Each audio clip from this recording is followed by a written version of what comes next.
Olá pessoal, eu sou o professor Paulo César Coelho e esta é a Anatomia Humana para estudantes do curso técnico de enfermagem, também extensivos aos demais estudantes dos cursos técnicos da área de saúde. Vamos aqui a mais uma videoaula. Neste caso, a videoaula número 5, que fala sobre folhetos embrionários. E o que são folhetos embrionários? Bem, os folhetos embrionários também são chamados de folhetos germinativos e nada mais são do que camadas celulares que darão origem a todos os demais tipos de células do corpo. Estas, por sua vez, vão se juntar, formando tecidos, e os tecidos vão formar órgãos. Os seres humanos fazem parte do grupo dos animais triblásticos. Esses animais triblásticos são animais que têm 3 folhetos embrionários. No caso, o ectoderma ou ectoderme, o mesoderma, também chamado de mesoderme, e o endoderma, também chamado de endoderme. Isso de fora para dentro. E aí, cada um desses folhetos será responsável por produzir determinados tipos de célula que, por sua vez, vão se juntar em tecidos e vão dar determinados tipos de órgãos. Então, folhetos embrionários é o foco da nossa aula do vídeo 5. E o que são folhetos embrionários? Bem, os folhetos embrionários também são chamados de folhetos germinativos e nada mais são do que camadas celulares que darão origem a todos os demais tipos de células do corpo. Estas, por sua vez, vão se juntar, formando tecidos, e os tecidos vão formar órgãos. Os seres humanos fazem parte do grupo dos animais triblásticos. Esses animais triblásticos são animais que têm 3 folhetos embrionários. No caso, o ectoderma ou ectoderme, o mesoderma, também chamado de mesoderme, e o endoderma, também chamado de endoderme. Isso de fora para dentro. E aí, cada um desses folhetos será responsável por produzir determinados tipos de célula que, por sua vez, vão se juntar em tecidos e vão dar determinados tipos de órgãos. Então, folhetos embrionários é o foco da nossa aula do vídeo 5. Folhetos embrionários fazem parte da embriologia, que, como nós já vimos lá no início do nosso curso de anatomia, é uma área das ciências morfológicas que estuda a formação, crescimento e desenvolvimento do ser vivo, do momento da fecundação até o seu nascimento. O nome embriologia nos remete ao estudo do embrião. O embrião é uma parte desse período que vai da fecundação até o nascimento. Então, ele não se limita, apesar do termo, apenas ao estudo do embrião. Ele estuda até o nascimento, então inclui o feto. E o folheto embrionários fazem parte do estudo da embriologia, que geralmente nos cursos superiores da área de saúde é uma disciplina à parte.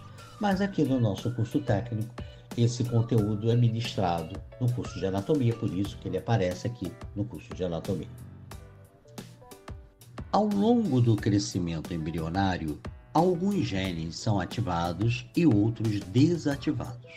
Dessa maneira, surge a diferenciação celular, ou seja, tipos celulares com formatos e funções distintas que se organizarão dando origem a diversos tecidos que posteriormente formarão os órgãos. Na espécie humana, as principais fases do crescimento e desenvolvimento do embrião são a clivagem, também chamada de segmentação, gastrulação e depois, iniciando com a neurulação, dá origem ao que a gente chama de organogênese. E aí fecha a vida embrionária. No final da organogênese, nós temos a vida fetal. A fase embrionária começa com a fertilização e dura 8 semanas. A fase fetal é a partir da 10ª semana de gravidez. Mas se ela dura 8 semanas, como é que a fase fetal é a partir da 10ª? Porque logo depois da fase embrionária começa a fase fetal. É porque a gente fala que a fase embrionária dura 8 semanas contando a partir do momento da fecundação.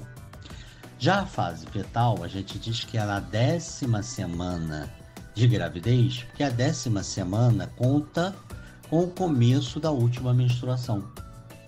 Então, geralmente, a fecundação se dá 2 semanas depois com a ovulação e o espermatozoide encontrando o óvulo, né?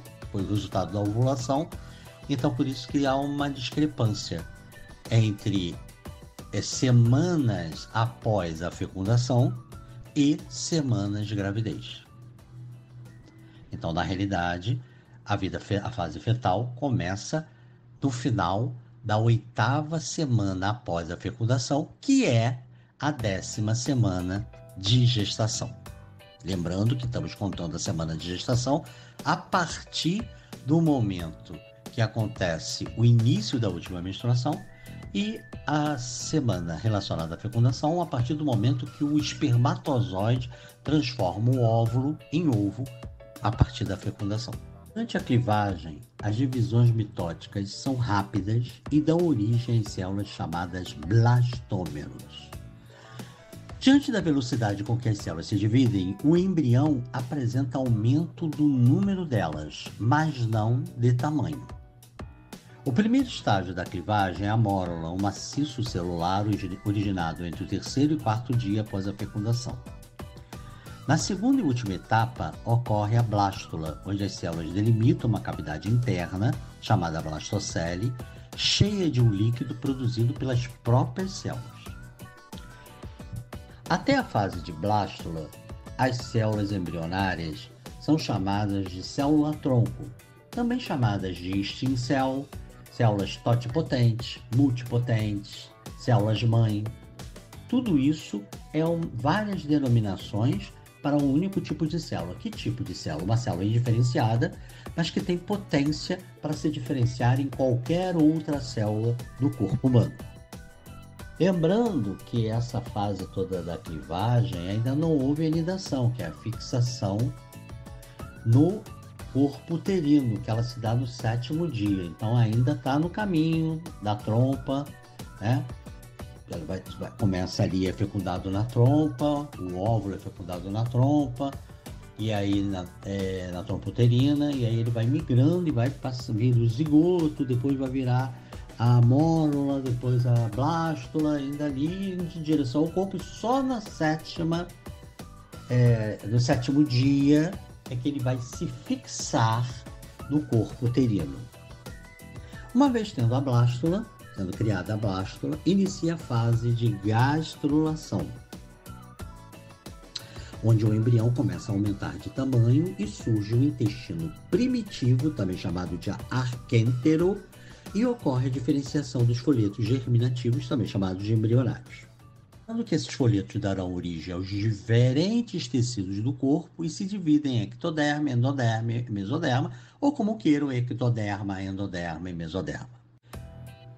Bem, no final da gastrulação, vai ser formado a gástrula e a neurula. Ou seja, no final da gastrulação, o embrião passa a ser chamado de gástrula. E a neurula dá o pontapé inicial da última fase embrionária, que é a organogênese, onde ocorre a diferenciação dos tecidos e órgãos. O primeiro estágio dela é chamado de neurulação, onde há a formação da neurula. E o que seria a neurula? Neurula seria o tubo neural e o notocordo. O tubo neural vai dar origem ao sistema nervoso central. E o notocordo, ou também chamado de notocorda, é uma estrutura transitória, esquelética e elástica, que está atrás, na parte posterior do tubo digestivo primitivo e à frente da corda neural. Em volta dele vai se formar os segmentos da coluna, vai se desenvolver ao redor dela, e vai ser moldado vários tecidos ao redor dela. Então ela vai funcionar como um sinalizador. Sendo que esses folhetos darão origem aos diferentes tecidos do corpo e se dividem em ectoderma, endoderma e mesoderma, ou como queiram, ectoderma, endoderma e mesoderma. Além dele favorecer o crescimento do tubo neural, das vértebras serem formadas ao redor dele e de serem sinalizadores para diversos tecidos, eles também mantém a forma do corpo e serve de encaixe aos músculos. Como eu falei, a neurulação é o pontapé inicial da organogênese. E a organogênese é o período em que vai se formar todos os órgãos e tecidos. E aí, quando termina a vida embrionária, que seria na 8ª semana após a fecundação, ou seja, 10ª semana de gestação, temos aí a vida fetal, em que os órgãos e tecidos já estão todos delineados, já estão todos desenhados, e aí eles vão crescendo e desenvolvendo ao longo do período fetal. Bem, na organogênese é que os folhetos embrionários, o ectoderma, mesoderma e endoderma, vão se diferenciar nos diversos células que darão os diversos tipos de tecidos e que vão formar os órgãos. Então, o ectoderma será responsável pelo sistema nervoso, pela epiderme e pelos fâneros da pele, que são pelos, cabelos, unhas, glândulas sudoríparas e sebáceas, pelos melanócitos, pela córnea, pelos ossos da face, pelas glândulas salivares e glândulas lacrimais, pelo timo, pela tireoide e pela hipófise. Já o mesoderma dará origem à parte mais profunda da pele, que é a derme e a hipoderme. Os músculos, de uma maneira geral, pelo sistema circulatório, coração e vasos sanguíneos e linfáticos, e pelo tecido conjuntivo, aí inclui cartilagens, ossos, com exceção da face, porque os ossos da face é o ectoderma. Então, os ossos, de uma maneira geral, a medula óssea vermelha, os tecidos sanguíneos, tudo isso fazendo parte do tecido conjuntivo, que é de origem do mesoderma. Os rins e o útero. Então, o endoderma é responsável pelo epitélio do tubo gastrointestinal, inicialmente do intestino primitivo e depois de todo o tubo gastrointestinal, o epitélio e a estrutura do fígado, propriamente dito, o epitélio pancreático e o pâncreas, o epitélio da bexiga, o epitélio do sistema respiratório, exceto das cavidades nasais, porque vem lá do ectoderma, e os pulmões, a formação dos pulmões propriamente ditos. Aqui vale a pena lembrar que esses são os principais órgãos criados a partir de cada um dos folhetos embrionários. Lembrando que é nesse período da organogênese em que temos a maior possibilidade de teratogênese, ou seja, de rupturas genéticas alterarem a formação dos órgãos, porque é quando eles estão formados, que eles estão sendo formados, é que eles são mais susceptíveis à ação de toxinas, de venenos, de uma maneira geral, de ação de agentes infecciosos, de radiação, então, de fármacos que possam modificar a transformação de cada um desses folhetos em uma determinada célula, ou a transformação dessa célula em tecido, ou a desse tecido dos órgãos, o que pode gerar a malformações congênitas. O período de maior risco de malformações por teratogênese é justamente no período da organogênese. Bem, findo isso, termina o período embrionário, começa o período fetal, e aí na primeira metade do período fetal ainda há um grande crescimento celular e também, mas o desenvolvimento ele vai também a par e a passo. Os órgãos já estão funcionais quando entra no período fetal, mas eles vão melhorando a funcionabilidade, né? Cada vez mais. E há ainda um grande número de hiperplasia, aumento do número de células.